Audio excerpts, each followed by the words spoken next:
Hi everybody. You know, in the springtime, we see a lot of baby animals and we think that those baby animals need our help. We think maybe they're abandoned or maybe they've been injured, which sometimes is the case, but more often than not, it's not the case. And today we're going to discover a couple of ways that you can find out whether this is an animal that you should bring to a wildlife rehabilitation center or whether you should just leave it be. And then we'll follow up with a fun little video that I caught of a fledgling from a nuthatch and the journey that it took to getting back to its parents. So just the other day, I was walking my dogs through the woods and I found this baby raccoon. Some boys had been watching it for hours, they said, and they said it was wandering around in circles because it had gotten separated from its mother. At first I thought it might have been sick, so I was really cautious, but as I came closer, I could see that he wasn't injured, he wasn't sick. He was dehydrated, and so he was very close to death. So I was able to capture him using a towel and a bin, and I contacted a local rehabilitation center and met with them that same day, and they were able to rescue and rehab him, and now hopefully he will be able to be released back into the wild when he's old enough to survive on his own. That's a case that you could definitely help an orphaned baby out, especially if it's injured or if it seems like it's close to death. Sometimes you might find a fawn laying in the woods and there's no mom around. But really, mom is nearby somewhere eating, and she is purposely leaving her fawn there so that the baby is hidden in the woods with its spots acting as camouflage. The baby has no scent, so that baby isn't in danger of being discovered by a predator. So leave the fawn where it is, and hopefully that fawn will be visited by its mom again soon. Goslings, like this little one in this picture, and ducklings, like these ducklings with their mother, are often thought to have been abandoned. And when that happens, sometimes those babies are able to latch on to another family, and so they can imprint on another mother and join in with another family. But there are some times that those are babies that have been lost and abandoned, and they aren't able to find another adult female or adult family to join in on. In that case, it is sometimes appropriate to bring that baby into a wildlife rehabilitation center. Other times, if you have time to watch and see if that baby has a family nearby and it joins with that family, it's best to leave it be. Other times you may see mammals like these fox kits that are near their dens. They are near the dens because that's their instinct, to stay near the dens while mom and dad go off hunting. So if you find a litter of these types of animals, you should leave them be, and if you think that there might be an issue, you can monitor them to see if mom and dad have not come back. Otherwise, they're best to leave alone and allow their parents to come back and feed them. Then there are little critters like this chipmunk that will spend time out and about on its own, but mom and dad are nearby, and they're all working together within the same territory. So if you listen carefully, you'll hear mom and dad chirping to the babies and letting them know when danger comes near. Otherwise, when baby chipmunks and baby squirrels are very small and they don't have their fur yet, they will still be in their nest, either underneath the ground for chipmunks or up in a tree for a squirrel. Then you have animals like this baby painted turtle who never will have its mother nearby. Painted turtles and other types of turtles are hatched from nests that are laid by the mother turtles, the females, somewhere near the pond where they will eventually migrate to after they hatch from those eggs. But for that short time from the nest to the pond, it looks like those babies need to have somebody rescue them. And actually, they are just on their journey from that nest to that pond. So leave them be and let them use their instincts to find their way. And finally, you may find a baby bird. So this baby bird, depending on how many feathers it has, is either a fledgling, like what you see in this photo, because you can see that he has flight feathers and tail feathers. They're not really big, but they're developing to the point of him being able to fly within the next week or less. But if you find a baby bird that does not have all of its feathers, and it doesn't look like it's fully mature to the point of being able to leave the nest, instead of taking it away from the nest, it's best to try to find the nest and put it back up in the nest before you decide to call a wildlife rehabilitation center. So if you do find a baby animal that does need your help, there are ways that you can tell if that baby really does need to be rescued or not. So if the baby is brought to you by a dog or a cat, or if there's evidence of bleeding, or if it has an obvious broken leg, the baby bird that has no feathers and is on the ground, and if the animal is shivering, if there's a dead parent nearby, or if the animal is crying and wandering around all day like my little raccoon was, those are all indications of things that you may want to watch for to see if the baby might need to be rescued and brought to a wildlife rehabilitator. Please don't bring the animal into your own home to help or to see if you can rescue it and rehabilitate it yourself. There are special foods that they need to have before they can be fully released back into the wild, and there are licenses that the wildlife rehabilitators have. Take a look at these documents that kind of are flowcharts on how to decide whether you should take and rescue that baby or whether you should leave it be. And if you ever have any questions, I'm sure that you can always contact the wildlife rehabilitators. There are several of them that are here in Wisconsin. Wildlife of Wisconsin in Cato, Wisconsin.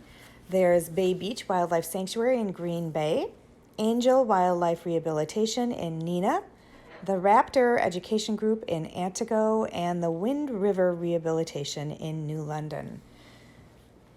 So, hopefully you have learned a little bit from this, and now I'd like you to enjoy the video of the little nuthatch fledgling that I found on the boardwalk, and the steps that I took to decide that he should not be brought to a rehabilitator and instead was released back right where he was found in a safer spot. So now I have a video of a baby nuthatch that fell onto the boardwalk and was in danger of being stepped on. So I evaluated the situation, saw that his mom and dad were nearby, and instead of bringing him to a rehabber, I reintroduced him to the habitat where he would naturally belong anyway. Take a look and see what happens to this cute little guy. Right here I have a baby nuthatch that was sitting on the boardwalk, and initially I thought that I should be looking for a nest, but as I looked up, I see Mom feeding another baby up in the tree. So he is a fledgling, which means that he has his flight feathers almost developed, and he's left the nest. And so Mom and Dad are still taking care of him and feeding him. Now what I'm trying to do, the reason why I've even touched him was because I didn't want him to be on the boardwalk and I didn't want him to be on the ground. So now I am going to find a spot that he can be safely up off of the ground. And I'm looking at this branch here so that he is able to perch and wait for Mom and Dad to find him. Good job, bud. We'll wait for a minute and see if he gets found by Mom and Dad.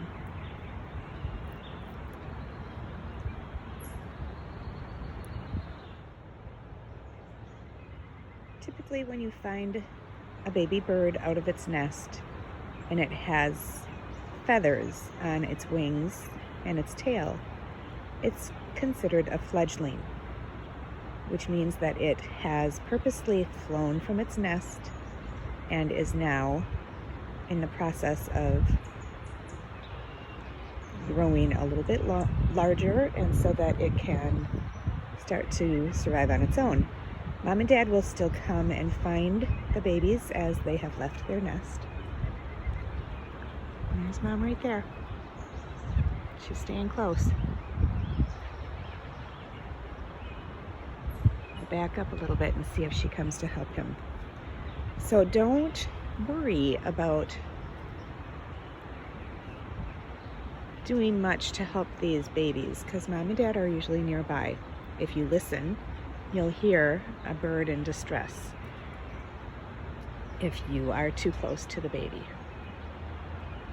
It's likely that the tree this baby came from could have either been this hole or tree cavity in that stump, or more likely is the tree cavity way up high in this tree.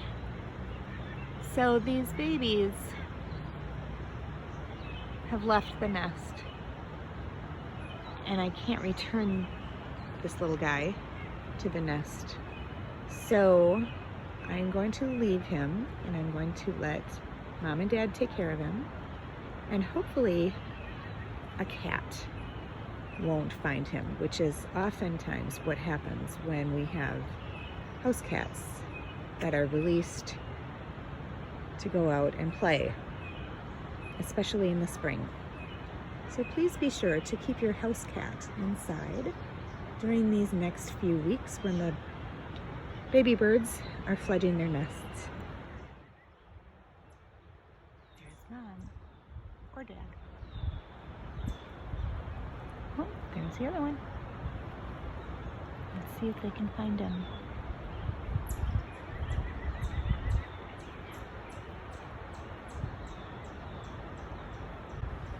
In the background, you can hear the call of the nuthatch. It's kind of a nasally pitched, repetitive call that is probably not Mom or Dad calling, but another nuthatch somewhere nearby. Nuthatches are insect eaters that they use their specially designed feet to climb up and down the tree trunks and find the insects that they are bringing back to these babies to feed. And now there's another little baby down there.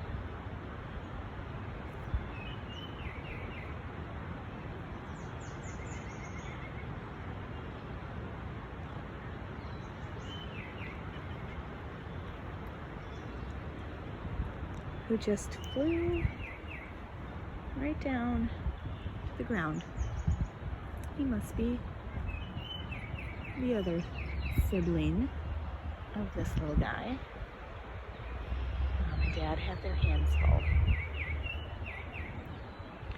And we still have our third one, still up in the tree. He's hard to see. You hear a beautiful oriole in the background. Hopefully, these guys will be safe.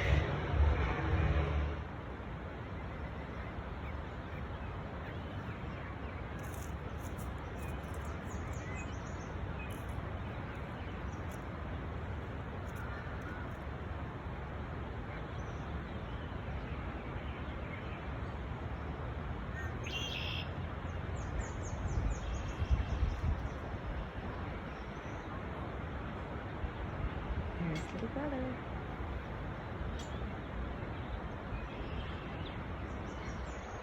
We're pretty close together now.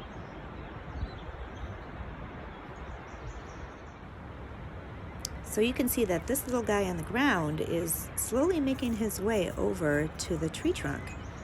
So he will eventually be able to find his way back up the tree. Well, this little guy's got the hang of it.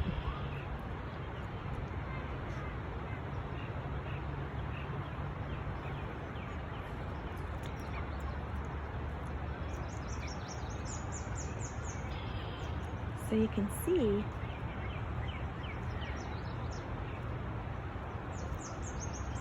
how they have the ability to climb up and down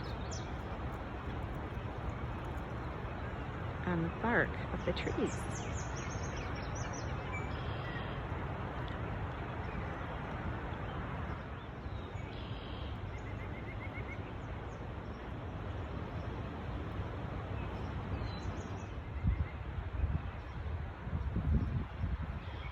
He's getting a little bit more brave.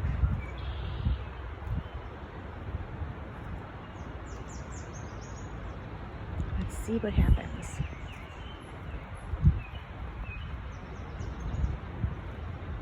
Come on, little guy, you can do it.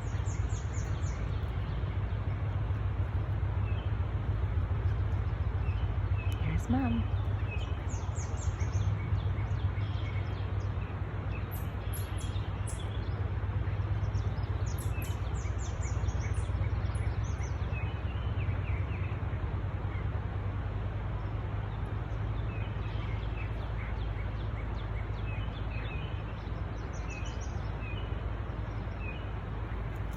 Oh, down on the ground he went.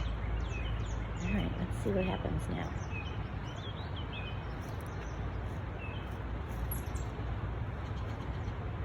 Let's gotta figure this out.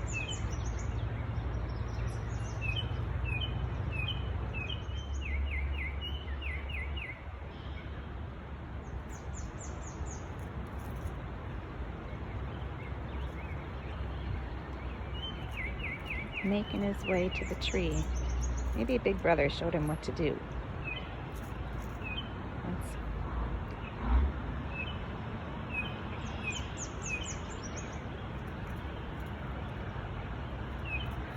There he is.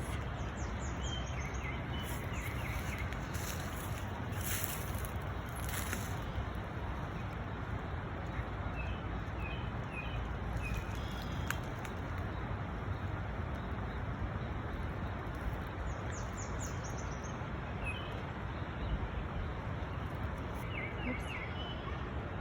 There he is. Mom is right there.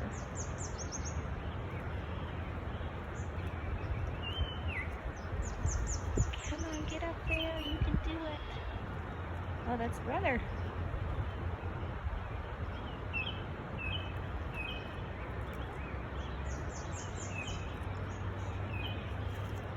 He's gonna go even higher than Brother. Come on, get all the way up there, little guy. He's determined to get some food. And the higher up he gets, the more chances he's gonna get.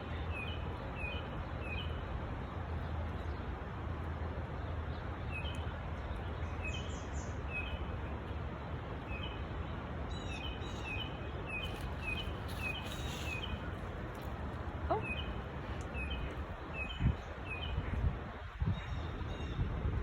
That's a good safe spot for him. Now let's see if Mom comes.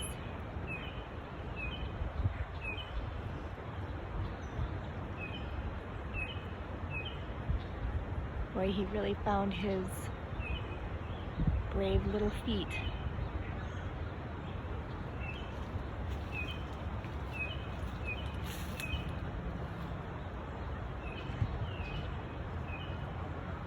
All three of the little fledglings right here. There's one right there in the crook of the tree.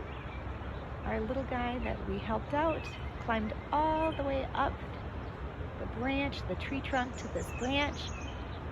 That Brother is on way at the end in the crease right there. He's hard to see. Now we just have to wait for Mom and Dad to come back and feed one more time.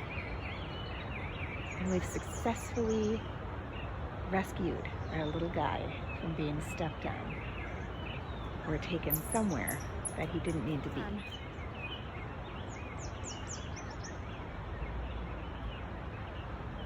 Here she comes. Oh, she's right there.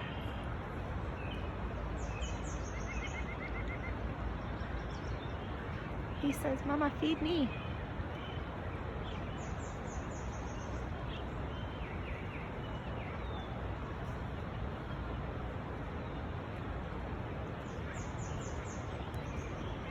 There's our little guy.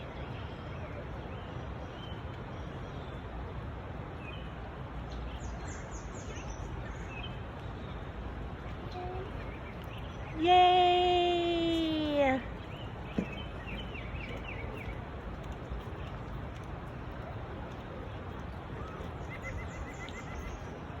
Thanks, Mom. That's such a fun ending to a great story. I think he'll be just fine now. Take care, little guy. Grow up safe. Well, I hope that you enjoyed the program today. I would be happy to answer any questions if you have any, or I could help refer you to somebody if you needed to have some questions answered that I can't answer. But if you ever find a baby, hopefully these steps that you learned today will help you decide whether to leave the animal where it is or whether it needs to be brought to a wildlife rehabilitation center. Have a great day.